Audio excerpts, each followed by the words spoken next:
Good evening, ladies and gentlemen, and welcome back to The Wind Waker. In the last episode, we gathered some stuff around the Great Sea, beat some squids, got some heart containers, got some treasure charts. It was all pretty pimp.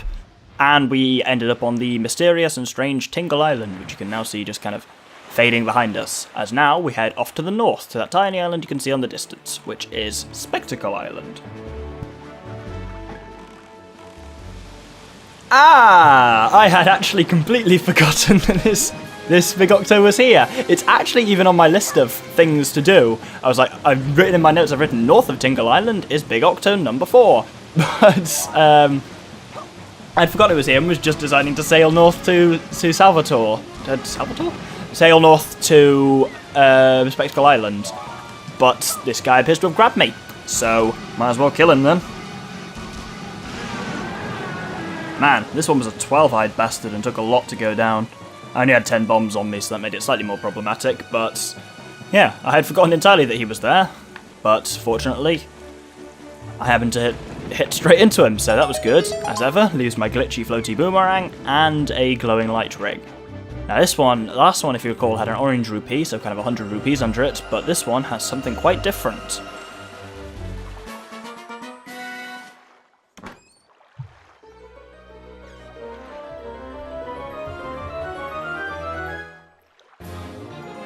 A piece of heart, which completes our 4th heart container. Well, that was our 4th piece, completing a new heart container. Now we continue, heading north, as you can see, to that island on the distance. On the distance? In the distance, on the horizon. So this is Spectacle Island.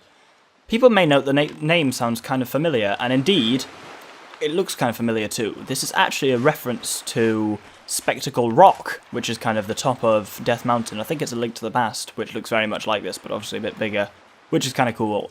Under the bridge here, there is a blue choo-choo. So let's slay him and add his jelly to our ever-growing collection, which is now on 8, which is pretty cool. I'd say I'll be getting all 23 or 22, I think it's 23 actually, but you only actually need 15 to be able to start getting blue potion, so that's awesome.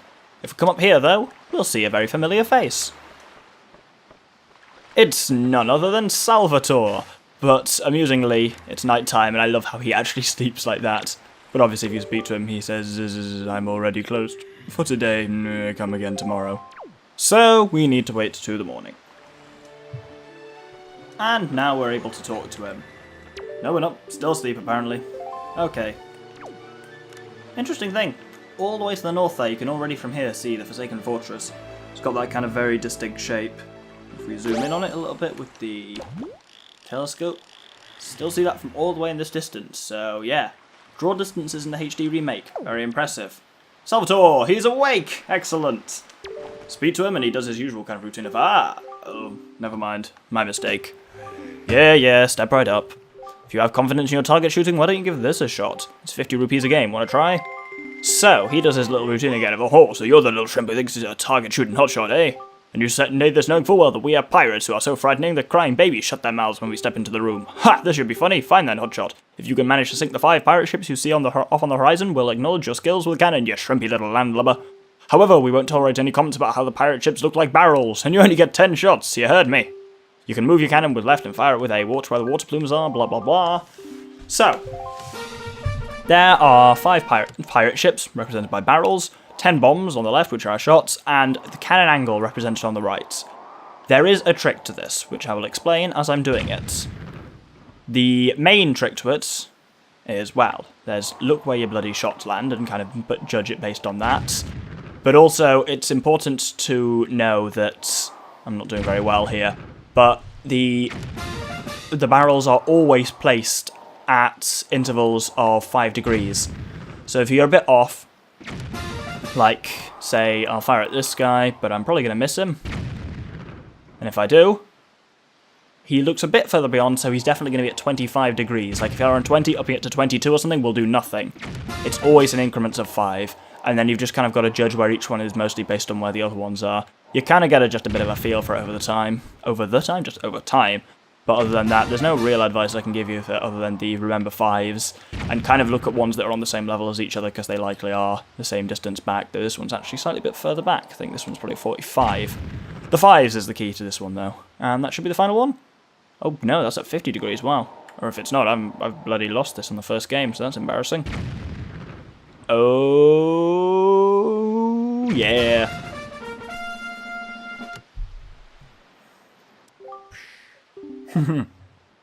I love how it does the actual little pish sound effect. Sorry, I was taking a drink there and forgot to talk. Wow, nice shooting. But we won't hand over our priceless treasure so easily, yeah?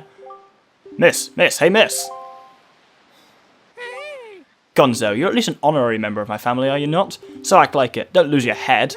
You're a talented little kid, I like you. As you promised, here's our treasure. It's yours, so take it. We get a piece of heart for doing that. Also, interesting thing to note, he was clearly impersonating both Gonzo and Tetra here, so he must know something about them, and maybe that's linked into the comment he makes when you first speak to him, where he's like, oh, my mistake. So, who knows? Salvatore, strange man. But anyway, you get something different for completing it another time, so I'm going to do that.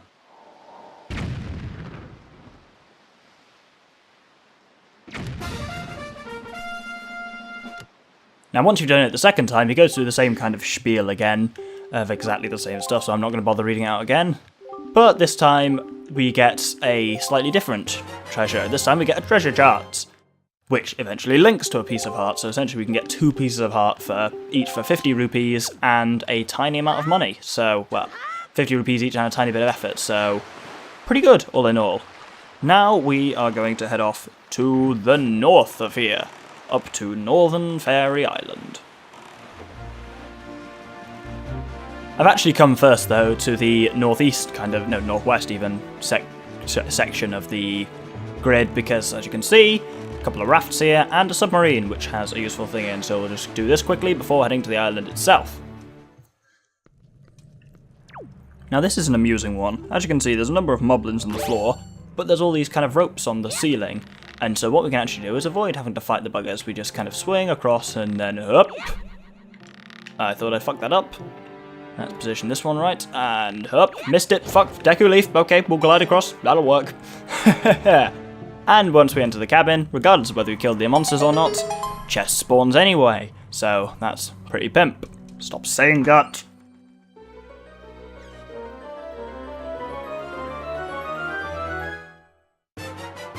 And the chest contains treasure chart number 22, and I just nearly blinded myself there while I was opening the chest. I took a drink, and it kind of, you know that thing where you're drinking from a drink, and then kind of you tilt it back away from your mouth, and it kind of just spontaneously splashes up and goes like right in your face? That happened. You'll notice as well that these moblins are also armed with torches, so that's why we've got all these kind of flares going around. I'm just, oh god. They're basically going to kill each other anyway, but I'm just trying to grab as many skull necklaces as I can before I run. I've not done any damage to any of them so far, but they're just beating the crap out of each other. Kind of 3 or more moblins in a combined space, combined in a small space, just creates chaos, as you can see, because they attack in that great wide spin.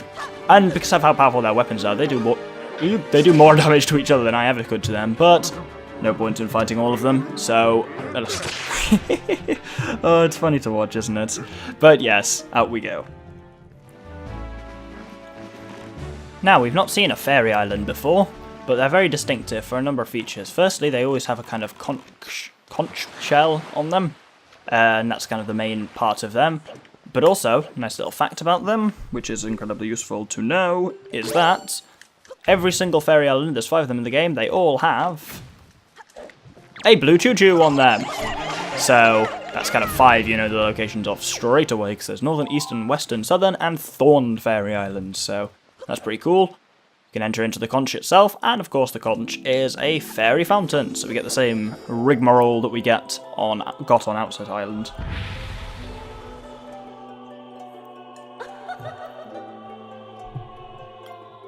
Young Waker of the Winds, allow me to aid you in your quest. And she does the whole kind of slightly Buddhist-looking lotus flower thing. And much like on Outer Island, this somehow magically gives us a wallet upgrade. Now we can carry up to 5,000 rupees, which, let's face it, is extraordinary. So that's very useful, because most of the treasure chests I shall have been seeing, most of the charts even, lead to, yeah, scraps and fairies. Don't know why I'm not even wounded. But yeah, most of the charts lead to silver rupees, which are all 200 rupees. So now we can pretty much gather those with impunity without ever worrying about filling our wallet. So that's awesome to have the wallet that big this early in the game. I can't remember where I parked my ship. There it is. Oh, look at that. The blue tutu spawned back. But if I'm correct, if you kill it a second time... Oh, 10 rupees. That's not bad, I guess. But you don't get blue chew jelly. Each one will only give you its jelly once. Anyway, for now, we are sailing to the southeast, down to Windfall Island. But on the way, calamity strikes! It's a cyclone with a frog inside it. Foolish creature doesn't fear the gods. To the ends of the sea with you. Let the winds of Cyclone's wrath blow you away. That went more and more cockney as it went on. But much like if we were fighting a squid, we are trapped entirely in this thing. Not much we can do. We're whisked up almost instantly. And transported. Somewhere bizarre. Where are we? Let's see. Doctor, are you alright? It would seem that the wind god Cyclone bears some ill will towards humans. As you go forward, be wise not to try not to get sucked up by any cyclones you see upon the seas. Ah, but if only we could find a way to harness the power of those cyclones, then it might be possible for us to travel the ocean instantaneously. You do not yet have an item that can pierce distant targets. If you did, it might be possible to obtain such a power. Keep that in mind. Good lord, obvious spoilers are obvious. Anyway, we've ended up, quite unfortunately, at Outset Island, which is miles away from where we could possibly have wanted to be. So, I will continue my northward journey and see you once again at Windfall Island.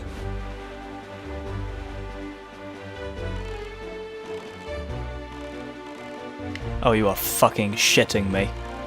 Don't you even come near me, Cyclone. I see you there. I see you. I see what you're doing.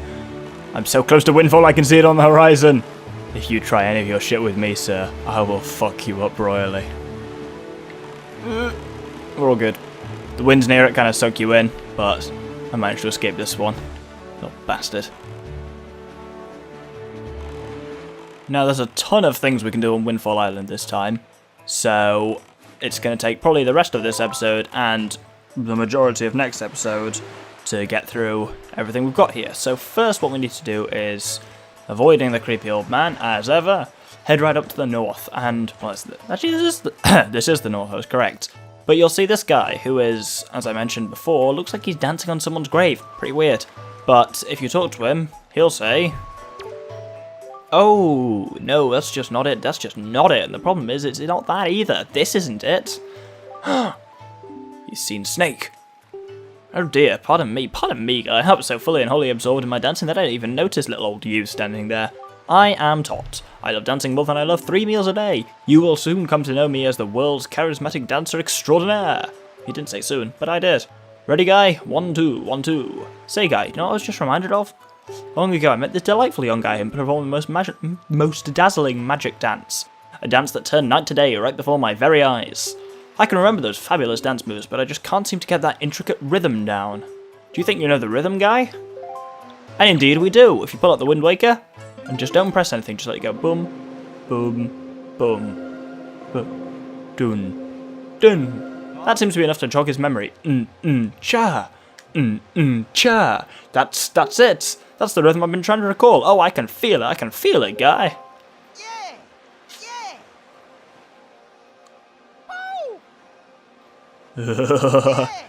Not only is his dancing bad enough, but it's the fact he makes completely unblinking eye contact with you while nodding like that. So we copy what he was doing, which was kind of right, left, down.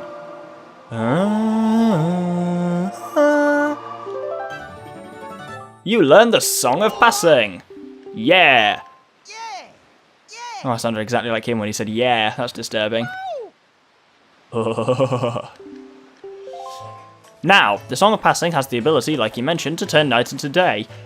The very wise among you will notice it goes that dun, dun, dun sound, and in fact it is the same sound it makes during the morning, the da-da-da, da-da-da, that it does at the beginning of each day in a Zelda game, which is cool. But, let's use that right now, so you go bum, bum, bum. And then, just like that,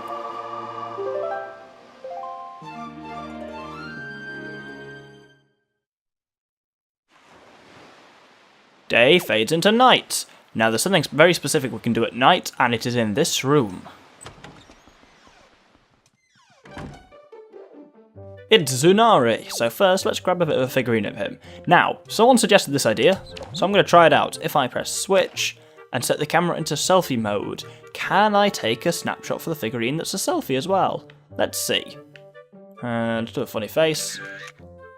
We can! Okay, that's worth knowing. So yeah, this is Zunari. Even on the hottest day of summer, Zunari can be found inside his shop, wearing the beloved hood that his mother made for him. He keeps a great treasure in his safe there. On a side note, he turns 40 this year and is now recruiting for a wife. Didn't realise that you recruited for a wife, but anyway. He runs a little thing each evening here. He runs an auction, and there are a grand total of 4 incredibly useful items that we can get from it. So, I will explain the rules as we go along, and I'll only show the first one because the bidding can be kind of tedious. But as you can see, all the townsfolk gather here. There's a set number of them every night, just random people from anywhere on Windfall. And then Zunari starts speaking and just kind of does all this general kind of build-up that he does. And the prize is a fabulous treasure chart. So the bidding starts at 60 rupees, okay? And how it proceeds is thus. You'll notice that gauge in the bottom. That slowly builds up, but pressing A causes it to kind of build up even more. When it reaches the top, you have to make a bid. The whole auction lasts for a minute, but that minute isn't counted when people are speaking. And just slowly, what's the best tactic you need to do is basically build up your gauge so it's near the top, and then just sit back and wait.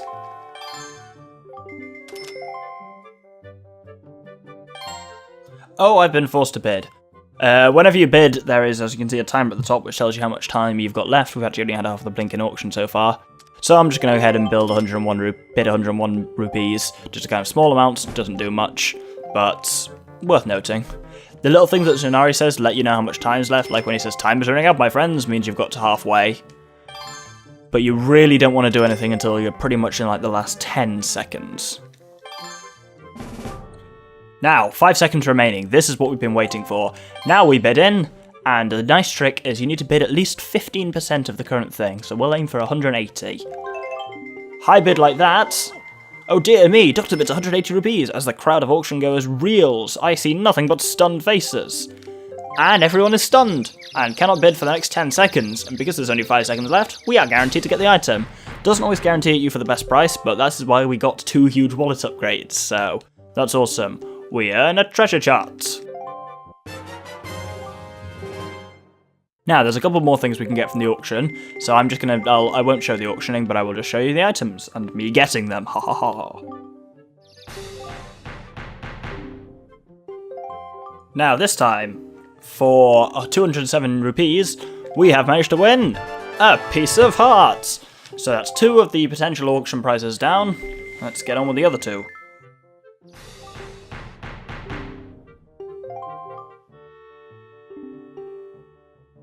So, for 233 rupees, we have won what's usually the most expensive item at the auction, but definitely the most useful.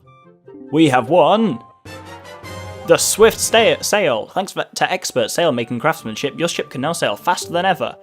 And what's better, whenever you use it, a favourable wind will always be at your back. No need to manually change wind direction. Voyaging has never been more efficient. So yes, Swift Sail, new item in Wind Waker HD, lets you tackle at over twice the speed of the normal sail and automatically changes the wind so it's always behind you. Incredibly useful, and I really wanted to make sure that I gathered this before doing most of the gathering stuff which I intend to do in the next couple of episodes. This will make it so much quicker for me. Obviously I'll be cutting out for you. But there's one final item we can get at the auction. Well, there's 2 technically. There's a joy pendant you can always get that will just respawn constantly, so that kind of doesn't really matter. But there is one final thing that is of use, vaguely, which is, it should come up this round. Well, it didn't, and as I said, a joy pendant can occasionally come up. But at least this gives me an opportunity to briefly say that you can simply... Wait for it. Press B and leave early, so that doesn't really matter. This only takes place at night, but you can leave and enter the house as many times as possible in the same night, and it'll still, like, the auction will always be on. It happens an infinite amount of times each night. If you lose an item, it is returned the next auction due to dissatisfaction on the behalf of the person who bought it, so you can never lose. Even if you missed it out in the auction, you never miss out on the item entirely, so you basically just have to keep coming in and trying again if you get outbid. But if you use the kind of last 5 seconds high bid tactic, it means you don't always get the best price, but you will always get the item. Let's see if we've got the final item this time. And there we go, we won the final item, a second treasure chart, for 152 rupees. Now this one is, I must admit, slightly ridiculous. If you look at the visualizer here, you will see 2 interesting things. Firstly, that's Windfall Island, the island we're currently on, and secondly, you'll notice that's a purple rupee. Purple rupees are 50 rupees. I just paid 152 rupees in order to get 50 rupees. Yeah, ridiculous, isn't it? But hey, that's 100% completion for you. But there is one final thing we can do here just before we end off the episode. We'll talk to this bloke. Just get him to turn around mostly, because he is, the very wise of you will have noticed, he is in every single auction. The rest of the townsfolk are random, but he is always here, and it's a good place to always get a guaranteed pictograph of him. So this is Gummy the Sailor. No one knows where he gets his spending money from, but this nifty sailor spends night after night unwinding at the auction. I just kind of wanted to grab him in here because his pictograph thing specifically mentions the auction house, so... Also, these pots look nice, don't they? Let's give him a bit of a smash. Hup! You little weasel! Well, thank you so much for coming into my home and breaking my high-priced vases. If you break any more, I assure you that I'll not let it go lightly. No, sir, not at all. I shall require compensation. First time in any Zelda game that you have implications of pot smashing. Still fun though, isn't it? Anyway, we've got a lot done this episode. We've been just basically going around gathering some upgrades, some charts, some hearts. Get used to it. We've got the Swift Sail now, so I can't wait to try that out. So in the next the next episode we've still got more stuff to do on Windfall, but then we'll head out to sea, we'll use the fancy new sail, and I assure you, it is awesome. So thank you very much for watching this episode of The Wind Waker. I have been the Doctor with the Infamous Gentleman, ooh, a crescent moon, and I hope you'll join me next time for some more goodies on the Great Sea. Thank you very much, and good day.